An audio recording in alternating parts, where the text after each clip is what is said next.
We are celebrating our 100th post on the blog, and I recently found those pictures of when you bought the property. Mm-hmm. So what are you thinking about how far you've come? When did you buy it first?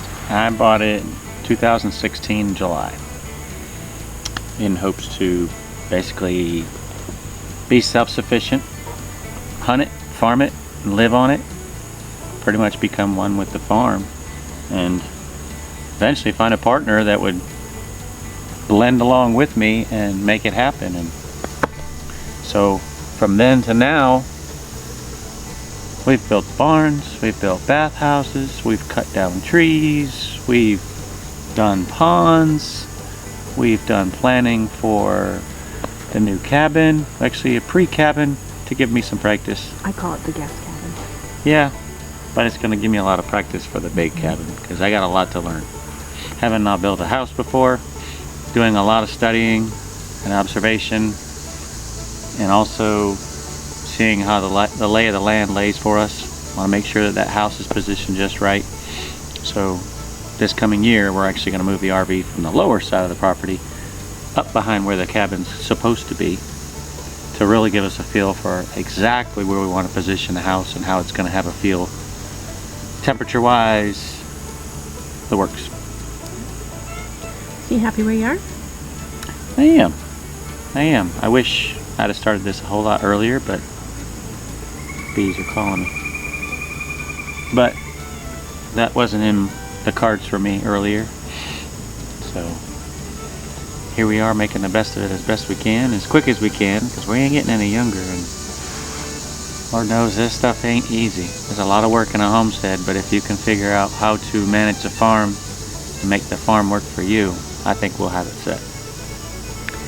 Well, for me, I took a walk earlier this week, and the sun was setting, and was walking down that country road, and my heart is getting more and more ready to move here. We could just bring those babies. That'd be it. You know, I think it just kind of goes back to that field of dreams. Well, this is the farm of dreams. Build it and they will come. If we don't set the example for our kids and people that follow us, even unfollowers, never mind just our kids, who is? So we're trying to kind of set the example that you can do it. Nothing's out of your reach. And for years I've been experimenting with the garden and raising different animals that are going to have a certain purpose on the farm. I mean, what kind, how many, everything down to what they produce, how fast they produce, multi-purpose birds, how ones that we can sell if we're not just going to eat them. You don't just jump into a farm, sell everything, and just go out, buy some property and think you're going to do it. If you don't do some homework, you're setting yourself up for failure, because there is a lot of work. I mean, I can blow your mind. Gardening, you got bees, you got fertilization, you got when to plant the seeds, when not to plant the seeds, watching the weather. I mean, just really, I looked at this area, being Kentucky, as a place that has a little bit of the south and a little bit of the north. We kind of overlap as far as terrain and what we can grow, what we can't grow. Kind of fed up with the southern weather. It's getting too hot down there, and we don't get a lot of snow here, but we do get some rain and we do get some droughts. So there's kind of that happy medium. So I can deal with a little more rain if we don't have so much snow, but yet we're going to retire. So if it snows and we get snowed in, we don't go nowhere. So someone who's really trying to make a major accomplishment, really, and if we can grow this farm to maintain ourselves, I couldn't think of any other better accomplishment. You know, you grow and raise your own food, and you sit down at the table and everything in front of you. I don't care if it's salad dressing, barbecue sauce, spices, herbs. I mean, everything we're pulling off the farm. If we didn't hunt it, we raised it, or we grew it. I mean, it's really a good feeling. And when I first bought the property to come out here and I walked it, I was like, this is mine. I have thousands and thousands of trees out here. If I want to cut down that one, I cut down that one. If I want to cut it and make a chair or a table, I can do that. There's so much here. Medicinal plants. We've got so much on this property that's just crazy. We were just talking about burns with my stepdaughter. What kind of flowers and medicines that will help treat burns. We got them sitting right by our creek, these yellow and orange flowers. So it's neat to bring the kids out here, and it's kind of like a science lesson. You know, they come out here, they can, eventually we'll have the pond done, they can fish, they can hike, they can hunt, they can just camp, we can sit around the campfire. I mean, we can plant fields, we can harvest fields. There's so much here that we can do, you know, raising the grandkids up, you know, helping them out. I wish they all were closer, but we don't want to get too overwhelmed with what we have. We want to keep it small, and I think we'll be able to manage it. But I think when they see our success, because we've done gardening and they pick right up on it, and they might have done it before and didn't quite have it, or yeah, they were doing this, and we encourage them to pick it back up again. So it's really a good feeling when they come to you and ask questions. Okay, well, what is this? Or how do you trim the turkey wings? And you send them a little video. Oh, that was neat. That's easy. It is. You just got to dive in and ask somebody and try to do it. But I love hearing the questions come up from the kids and their excitement in trying to do things. And our listeners. And our listeners. And eventually, I guess when I had brought the blog thing up to you, I was really wanting to document our story. So for some, they might think, oh, another movie face out there, or, you know, oh, you just want to do videos. No, we've got our ups and downs and bloopers, and I'm sure that video is going to come out before long because I've had quite a few of them. And here's some more, what do they call them? The warnings.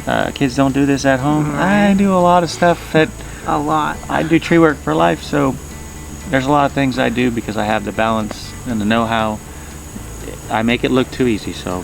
And the scary Careful. part, it doesn't bother me anymore.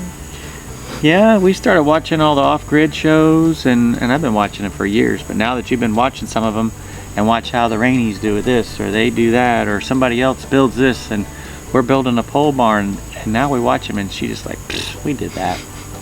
Or we dug that. Already it done rocks. It's not even entertaining anymore. It's been there, done that. Now what are we on? What next adventure?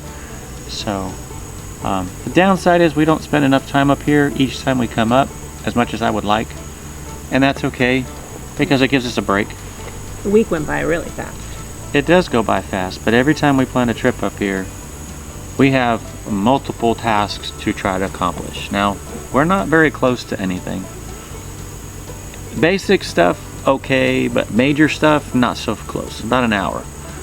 Inside of that, we're about 20 minutes out of town to get our basic stuff that we need. But it's not your average plumbing store, so you're not going to get this fitting because you're only going to find it at a Home Depot or a Lowe's. So when you come out here, you have a list of projects you start. Do it until you can't do it anymore because you run out of parts or you break something. My Bobcat got stuck on a mountain last time we were up here. I had to order the part. I ordered the part, and I had another issue, so I had to fix one part to find out if the other part or the other issue was going to go away. And the other issue didn't go away. The solenoid basically locked the parking brake. So it was stuck, literally stuck, didn't want to move. So, having repaired helicopters in the past and got a little know-how behind me, I asked a mechanic friend of mine, picked his brain, thought, well, if I take the inside of the solenoid out, which is the arm that locks the brakes, put the solenoid back in, should be able to drive it as long as I'm not sitting it on a hill. Guess what? We got it out, and we lifted a bunch more logs that we left in the woods, which are pretty big. They were almost 3,000 pounds a piece. I know because I know what my Bobcat can lift, and we just got them up. So I would say good 2,500 pounds a piece. And the logs are, well, actually they're pole to pole that we have set up. I would say they're a good 30 feet long. So we have a couple good base trees, and we're going to start putting the pillars in for the small cabin, probably come in maybe middle of winter to spring. We'll see how that falls. But by spring I hope to get the cabin kicked off. start learning some more about it. And we'll start drying the wood for our house soon. Yep. And so we gotta get a moisture meter, and there's a lot to learn. You don't just cut the tree down, slap it in there like some people might. You got rot issues, there's other issues of warping, cracking. You wouldn't think there's so much entailed until you really dive into it and understand it. And I think you found out that with the bees. You know, having gone into this last winter, cutting down a tree myself, bees fall in my lap. I wasn't gonna mess with bees till we got up here. And there's certain things that I've done, and you wanted to blog about them. You had to do the research before you can post it. That just educated you all the more. So now you can really carry on a conversation with me and know what I'm actually doing. While I'm doing it, you get a good understanding of what I'm doing. And I spend a lot of time on YouTube or in the books. I got a large library of all kinds of farming books, things like that. So we might just put up a little checklist, but really, I think most importantly, everybody needs to do things that fit themselves. So I guess if someone was going to start the homestead or wanted to follow people, watch people, multiple people, create a checklist and what best fits you, what your expectations are of your property. I mean, you might not like pig, you might not like turkeys or chickens, so you don't grow those. I mean, we have multiple purposes planned for our animals. Goats do areas that we can't bush hog. Chickens, pigs, tilling up area we can't get to and fertilizing. Cows, certain size, trying to agree on that. Those cows were really big the other day. Yeah, those cows are huge. You don't need a huge cow if it's just the two of you. You get a cow that's half the size, so do your research on what kind. Half as much milk if you want cow's milk, if you don't like goat's milk. So try it out. You got local farmers, there's a lot to learn. You wouldn't even think it. But find out what fits you, come up with a list of what you want to do, what you want to accomplish, and then start going down that path. Just jump. Jump and have faith. And when in doubt, seek advice from those who've been doing it. So not only are we posting for other people to be educated on what we are doing, maybe we can help the next group or next person, but maybe they can help, or you can help us, because we have studied some things and trying to do it to make it fit. Maybe there's a better way out there that we hadn't thought about, so we're open to suggestions. And it brings up questions, and it might question why we're doing something specific. So we're trying to do things mostly by ourselves without a lot of equipment. So behind me I actually have some poles set up which will have winches to lift our logs. So those kind of poles will be on the corners of the house to actually lift the logs in place. And I've watched some YouTube. It's quite interesting watching some of these people. They actually have the posts on the inside of the house. They erect the house and then they take down the poles. We're going to put them on the outside of the house and then bring them up on. The problem with inside is that when they're lifting them up on the inside, they're bringing that log up against all those logs that are sticking out on the end. So again, you watch people and you think, I can improve that, and you try it and see if it works. So we're open to suggestions and ideas, and throw your questions at us as well while we do things. Might be able to help you. Well, thanks for watching us and subscribing to our channel. We really appreciate it. We appreciate your support.